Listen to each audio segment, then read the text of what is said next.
Hey you guys, welcome back to Flickers of Fears, my movie review series. So the movie that we're talking about today is actually one that I saw several years ago and I just kind of picked it at random.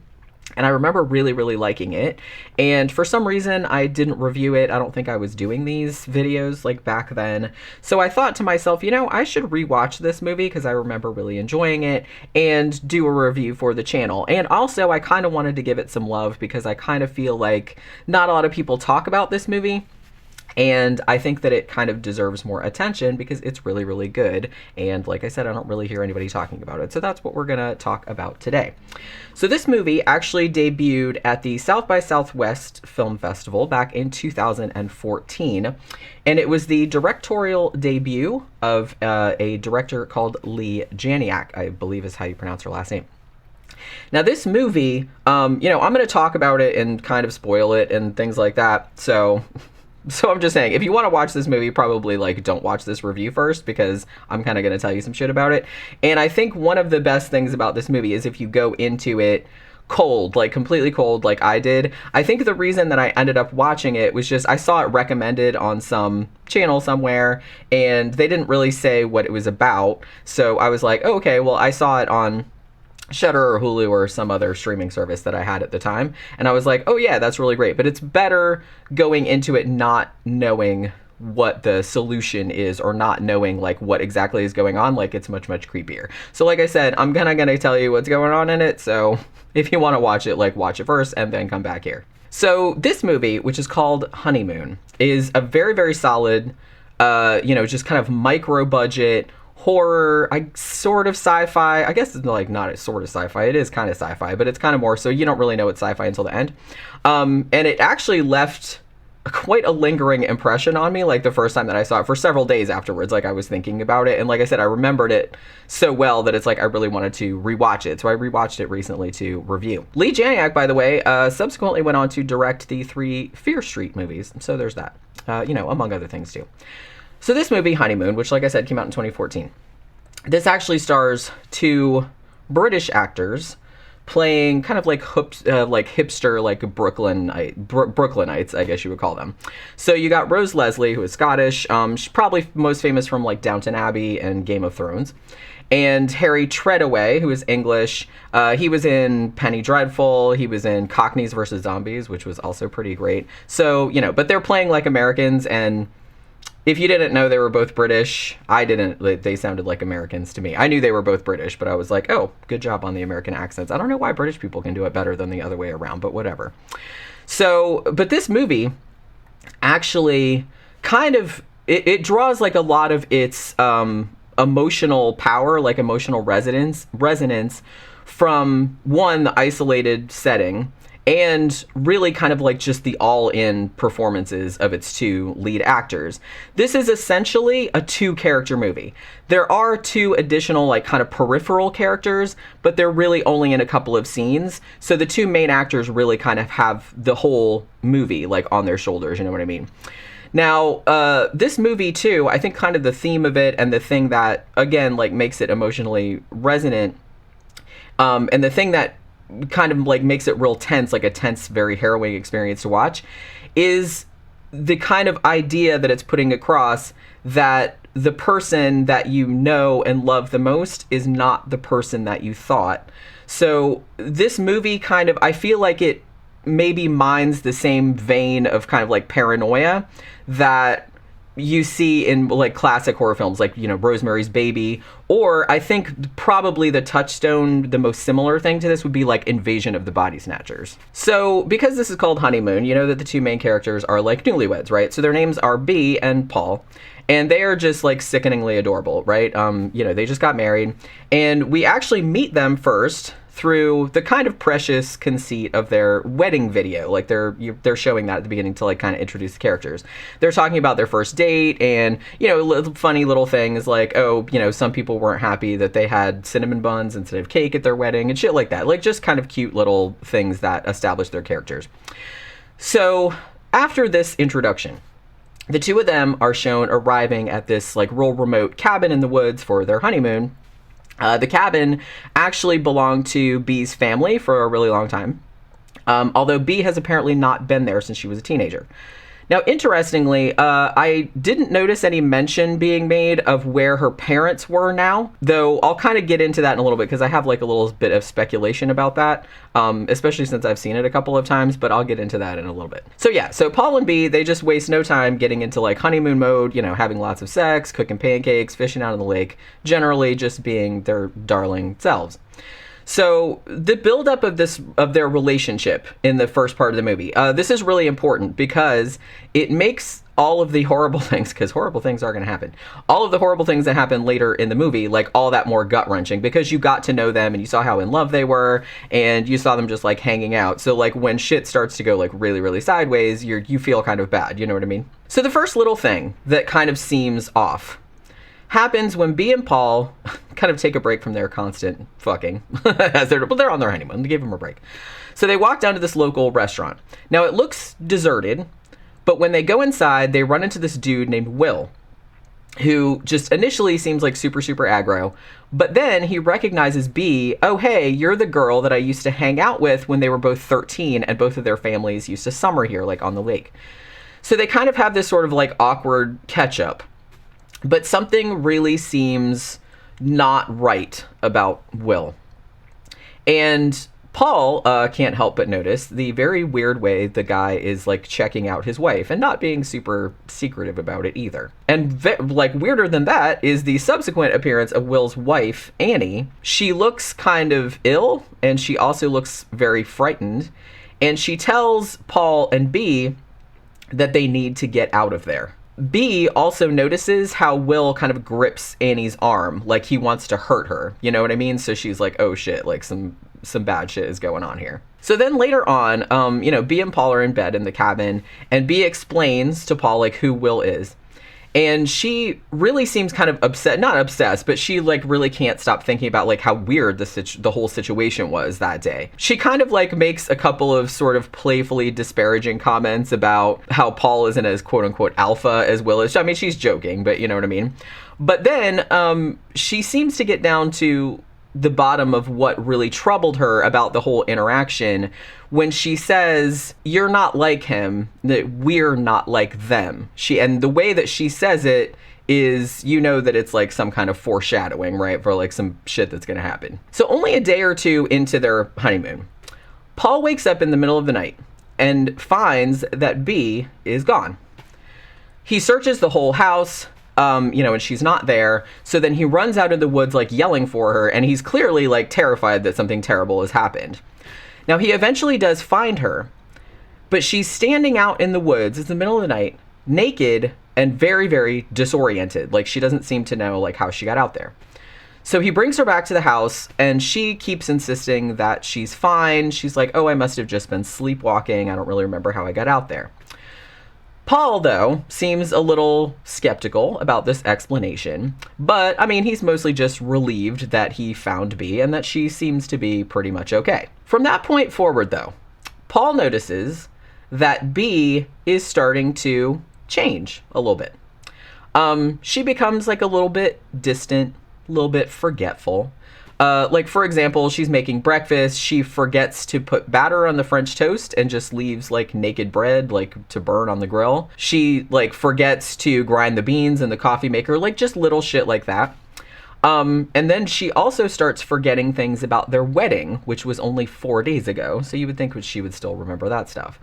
And then, and I thought this was like super creepy because this must be creepy if this happened. Like I said, it's always this kind of stuff, this kind of little subtle shit that like creeps me out the most. She starts writing down things about her life, like her name, her address, her birthday, stuff like that, like in a notebook that she tries to hide from Paul. Like she doesn't want him to see it. And then she starts using like really weird phrases, like really weird turns of phrase, like I'm going to take a sleep. She'll say, like, instead of I'm going to take a nap, or like referring to a suitcase as like a clothes box, like she can't remember the name of it.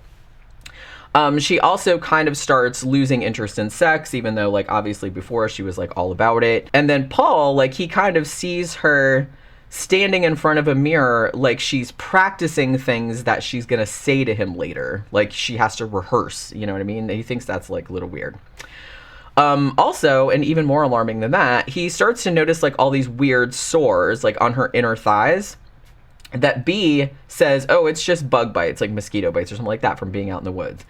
Like, he tries to talk to her about it, but she just, she's like, what's the deal with you? Why are you forgetting all this stuff? Why are you acting so weird?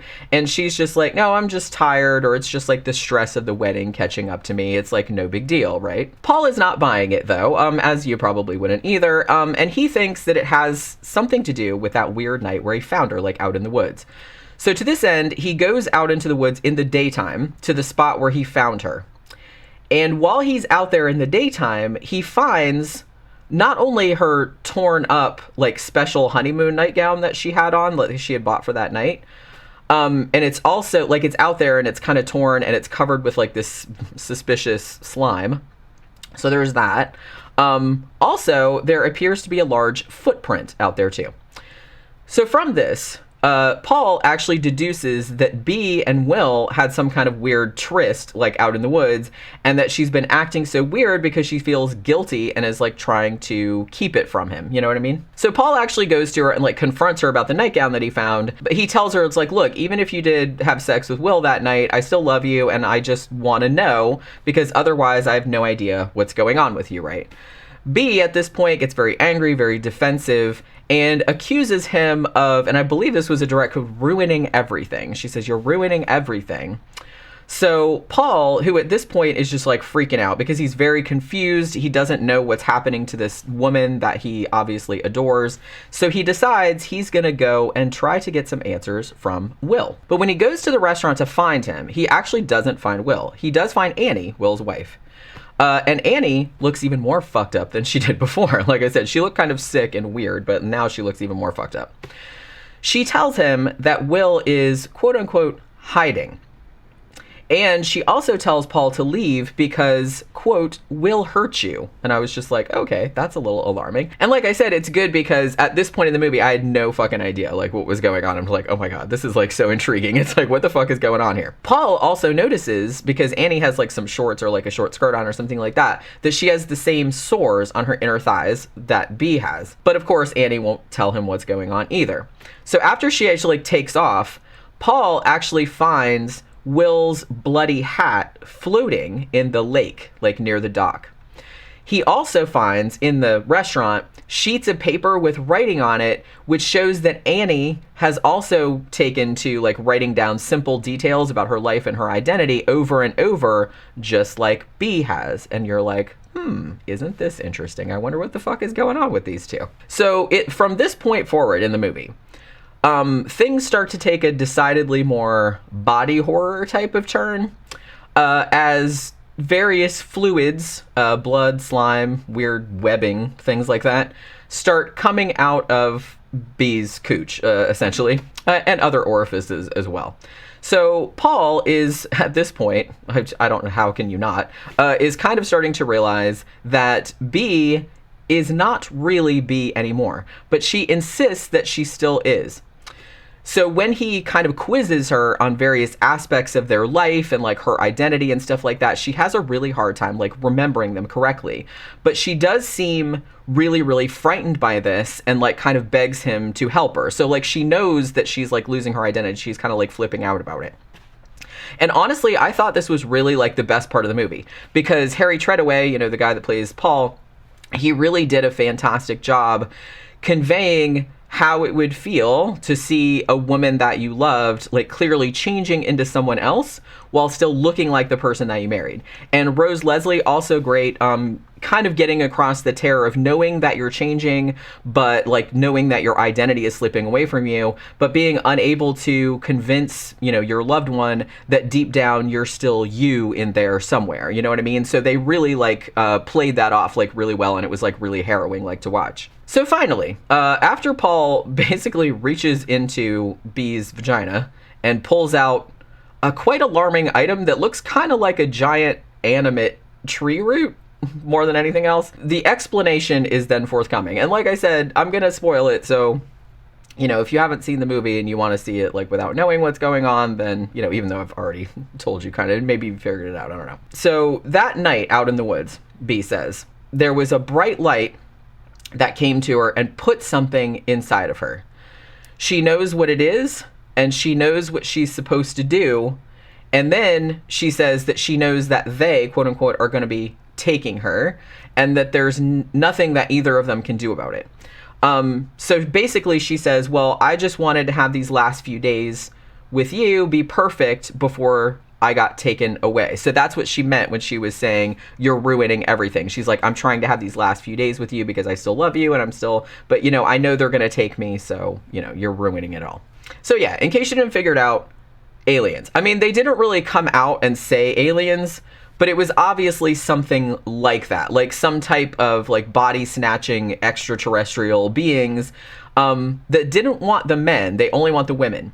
Because of course you find out later that Will's wife, Annie, she got taken over and kind of like impregnated, or whatever you want to say. That had happened to her too. Now, in the end, B decides that she doesn't want the aliens to kill Paul, which I guess they were planning on doing. So she decides to hide him from them, just like Annie did to Will, because remember that part of the movie earlier.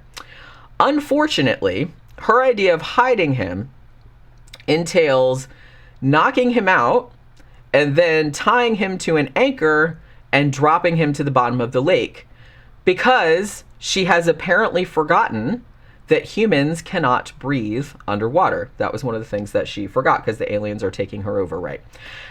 So actually this actually like a nice piece, there was a nice piece of foreshadowing of this like earlier on in the movie, because before any of the shit happened, I think it was even before, you know, the night out in the woods, like B and Paul are out on the boat fishing, and B mentions while she's like fastening a worm to a hook that worms can breathe underwater for 5 minutes. So the implication there, because when I saw that two scene and those two scenes together, I was kind of like, oh, I see what you're doing. The implication there is that the aliens that have taken her over basically see humans no different than they would see earthworms. So at the end of the movie, like in the final scene, you see B like looking all gross, like with yellow eyes and weird webby skin and everything like that. And then a bright light comes and she goes to meet the aliens. So like I said, I've seen this movie a couple of times and I really, really enjoyed it a lot.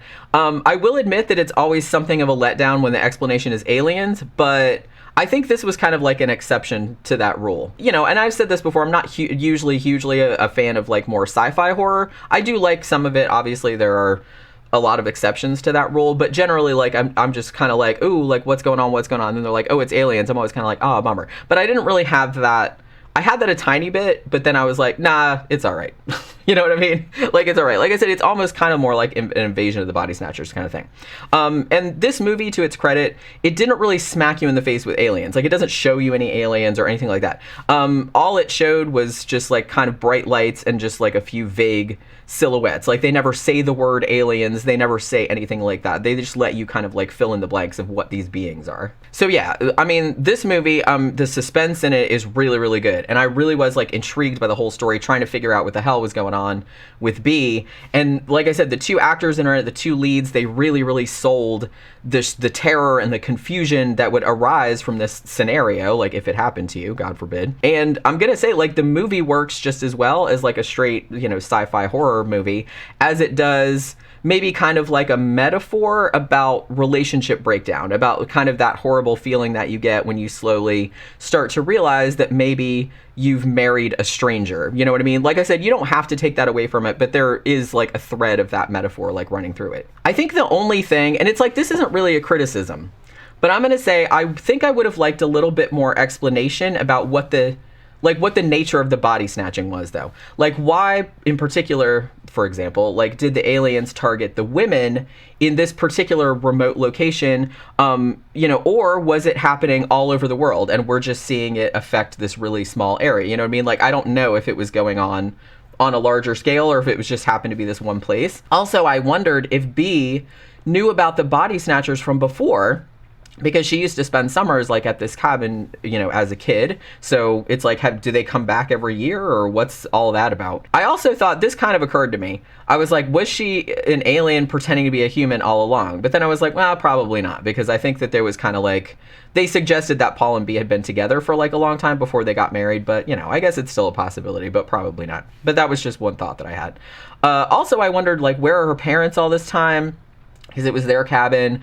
Were they also taken over by the aliens at some earlier date? Like, did the same thing happen to them? Like, you know what I mean? Did the aliens take over the mom, for example, and then the mom try to hide the dude in the water? Like, it's the same thing. Is the lake, like, right there, like, just a bunch of dudes down there, like, weighed down with anchors? I don't really know. So that's the thing, though. I don't know if the movie would have benefited from more explanation or if it was better left ambiguous. I'm usually, like, more a fan of leaving things ambiguous, because I think it's better to leave things, like, leave questions open, because it's almost kind of like, I mean, you don't want everything, like, over explained and you're just like, okay, stop it already. You can't, if you're still curious about the movie, I think that's kind of like a sign of a good movie, that you're still, like, thinking about it. And I definitely was, like, after I watched it, I had all kind of questions and all kind of shit about what was going on. So yeah, in case you couldn't tell, I actually do definitely recommend this, especially if you're a fan of, like, body snatching kind of movies, horror, sci-fi, crossovers,